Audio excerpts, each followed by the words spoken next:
নিজ কন্যাৰ চিকিৎসাৰ বাবে সাহায্য বিচাৰি এগৰাকী মাতৃৰ কৰুণ প্ৰাৰ্থনা। চবে যাতে মোৰ ছোৱালীক অকণমান ট্ৰিটমেণ্ট কৰি পেলাই যাতে তাইক মই ভাল কৰিব পাৰোঁ, সেইকাৰণে মোক সকলোৱে অকণমান সাহায্য কৰিব।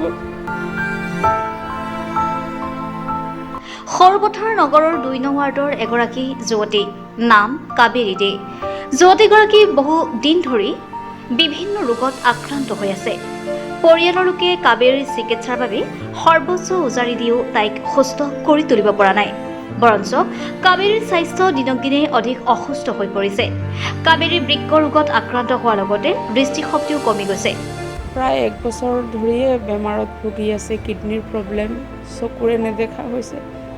আমি ট্ৰিটমেণ্ট কৰি যিমান পাৰিছোঁ কৰি আছোঁ। এতিয়া উন্নত ট্ৰিটমেণ্টৰ কাৰণে আমি দিল্লীলৈ লৈ যাব বিচাৰিছোঁ, কিন্তু আমাৰ আৰ্থিক অৱস্থাৰ খুবেই বেয়া হৈ গ'ল।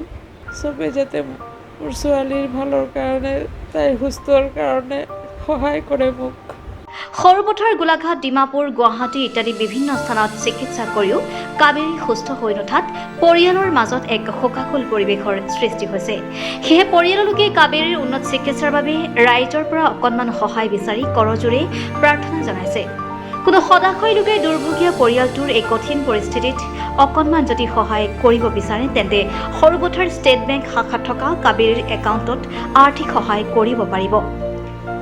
তেওঁলোকৰ একাউণ্ট নম্বৰ হৈছে 401484555259 আৰু IFSC কোড SBIN 0002123।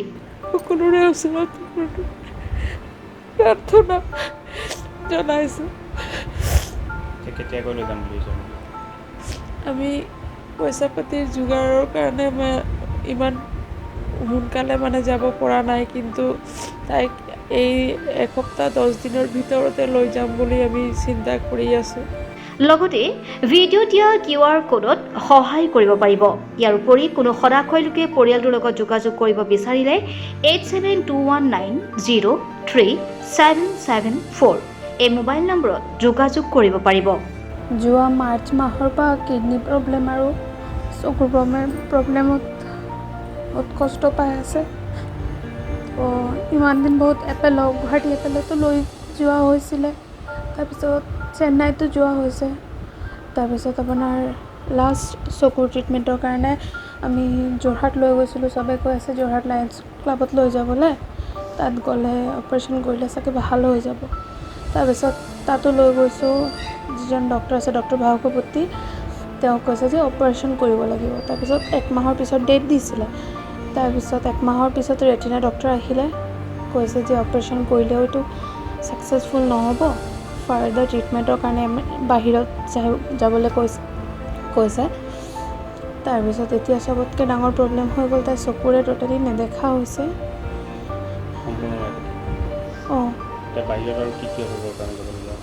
বাহিৰত আৰু ডায়েবেটিছো আছে, কিডনীৰ প্ৰব্লেম আছে, ক্ৰিয়েটিনাইনটো বাঢ়ি আছে। তো সেইকাৰণে আমি হিমছৰ সন্ধান পাইছোঁ, হিমছ হস্পিটেলৰ। তাৰপিছত ডক্টৰ এপইণ্টমেণ্ট লৈ আমি কথা বতৰা পাতিলোঁ। তাইক ভিডিঅ' কলত জুমত দেখিলে ডক্টৰ সুধিছে তাইৰ কি প্ৰব্লেম আছে, কি কথা তেনেকুৱা। তাৰপিছত কৈছে যে তাত গেৰেণ্টি দিছে তাত ঠিক হৈ যাব বুলি। দিল্লীত আছে, তাৰপিছত হৰিদ্বাৰ আছে, পাঞ্জাৱ আছে, ঢেৰ কেইটামান জেগাতে আছে হস্পিটেল। এইটো হিউজ এটা এমাউণ্ট হয়। ডেইলি 14,000কৈ খৰচ হ'ব বুলি কৈ আছে। মিনিমাম 1 মাহটো থাকিব লাগিব, তাৰপিছত আৰু লাগিব পাৰে বুলি কৈছে। কৈছে ডেইলি 14,000কৈ খৰচ হ'ব। 14,000কৈ ডেইলি হ'লেতো 4 লাখৰ ওপৰত